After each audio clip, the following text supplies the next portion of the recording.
देखिए, पहली बात तो ये है कि जो हमारे पत्रकार होते हैं, उसको देश का चौथा स्तंभ कहा जाता है।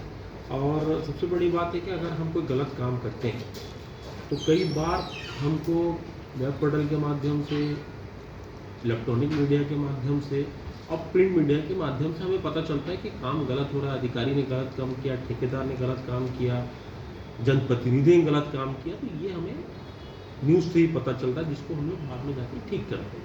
इसलिए इसको देश का चौथा स्तंभ कहा जाता है। उसको फर्जी ठहराना, फर्जी बताना, वो सरासर गलत है।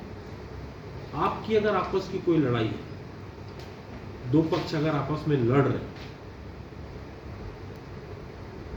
अगर उनके पास एक दूसरे के पास कोई प्रमाण है, उसको प्रमाण को थाने में दें। उसको प्रमाण अगर आपके ज़मीन के खिलाफ है तो पटवारी को दें, तहसीलदार को दें, आरआई को दें और माननीय कलेक्टर महोदय को दें। मगर आपकी आपस की लड़ाई में आप किसी भी पत्रकार बंधुओं को, चाहे फिर वो मीडिया हो, इलेक्ट्रॉनिक मीडिया हो, आप किसी को भी, चाहे वेब पोर्टल हो, आप किसी को भी फर्जी नहीं ठहरा सकते और ना ही फर्जी बोलने का आपको अधिकार है। आप फर्जी किसी को नहीं बोल सकते। हाँ, ये बात जरूर है कि अगर मैं कोई सच को जानूंगा तो मुझे ये स्वाभाविक है, कई बार ये भी मिर्ची लगती कि मेरे सच को क्यों छाप रहा है। तो ये चीज़ों को आदमी को थोड़ा इन चीज़ों से खासकर जनप्रतिनिधियों को ये चीज़ों से बचना चाहिए। क्योंकि अगर कोई चीज़ छप रही है और कोई चीज़ आ रहा है तो उसके पीछे जानना चाहिए कि आखिर इसके पीछे क्या कारण है कि जो मेरे खिलाफ गलत छप रहा है उसको मैं ठीक करूँ।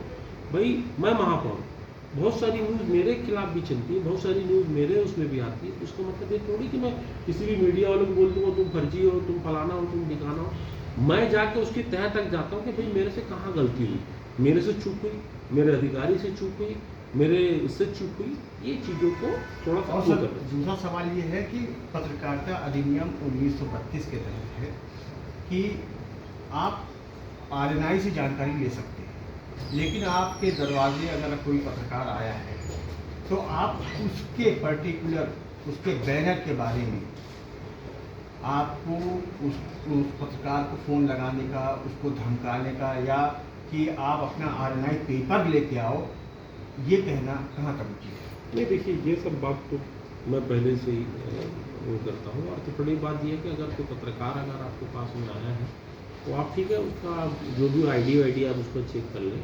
तब अभी तो ऐसा अगर कोई वो कर रहा है, जैसे अब मैं महापौर हूँ, मैं तो कभी किसी को नहीं पूछता भाई यहाँ पर दो ही आदमी प्रमुख होते हैं, या तो महापौर या तो कमिश्नर साहब। अब इन लोग अगर आपको पूछे, जब हम लोग हर चीज़ को बताते हैं, हम किसी चीज़ से नहीं डरते हैं, जो चीज़ सही है सही है।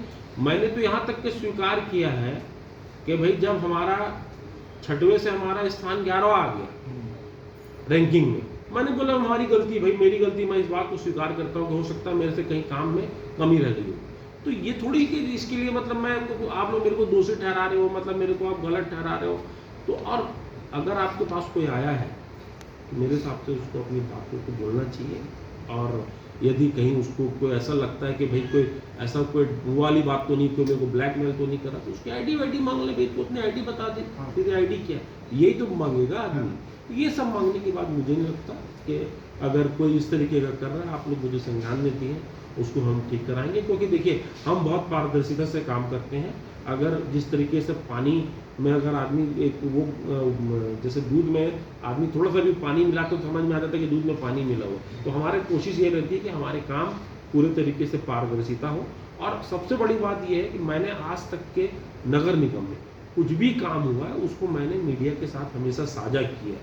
ये इतना बड़ा घोटाला, ये बोर्ड वाला, ये जो इतना बड़ा घोटाला हुआ यूनिपोल वाला, उसको मैंने सटीकता से उठाया। मैं चाहता दबा सकता था, मैं चाहता तो उसको पूरे तरीके से छुपा भी सकता था, मगर मैंने आपके सामने उठाया, मैंने बताया हाँ भाई गलत है, गलत है। तो इसका मतलब ये थोड़ी है कि मतलब भाई जो चीज़ गलत है उसको तो बताना भी पड़ेगा, गलत हुआ है भाई। और कोई मेरे को आके बता देगा भैया ये गलत कर रहे हो तो मुझे और तकलीफ होगी। मैं पहले बता दें तो हाँ भी मेरे से, हमारे लोगों से गलत काम हो गया, सस्पेंड भी करे, हटाए भी, पेनल्टी भी हुई। तो बोलने का मतलब मेरा ये एक जल जीवन मिशन योजना जो चल रही है, कई जगह, कई मोहल्ले में छोटी छोटी जगहों पे ना पाइप्स के गैप्स छोड़ दिए गए, और ये लगभग 13-14 वार्डों में है ये समस्या। तो उन लाइनों को थोड़ा सा जुड़वा दे ताकि दूसरे जो घरों में है वो सुविधाजनक रूप देखिए से मेरी बात पानी सुनिए, पहुंच जाए। उसमें बहुत सारे ऐसे लोग थे जिन लोग जल जीवन मिशन के तहत, अमृत मिशन के तहत, जिसको बार बार ये देना गया कि आप लोग यहाँ पर पानी जोड़ लें कोई आए नहीं। अब वो क्योंकि काम होते जा रहा है उसके बीच में फिर आ रहे हैं 10 लोग, भैया मैं छूट गया, भैया हम लोग भूल गए, हम बाहर चले गए थे। ऐसे बहुत सारे लोग हैं, मगर मैंने उनके लिए भी कहा है कि इसको भी आप लोग जोड़ लो। ठीक है भैया, चलिए, थैंक यू। घर पे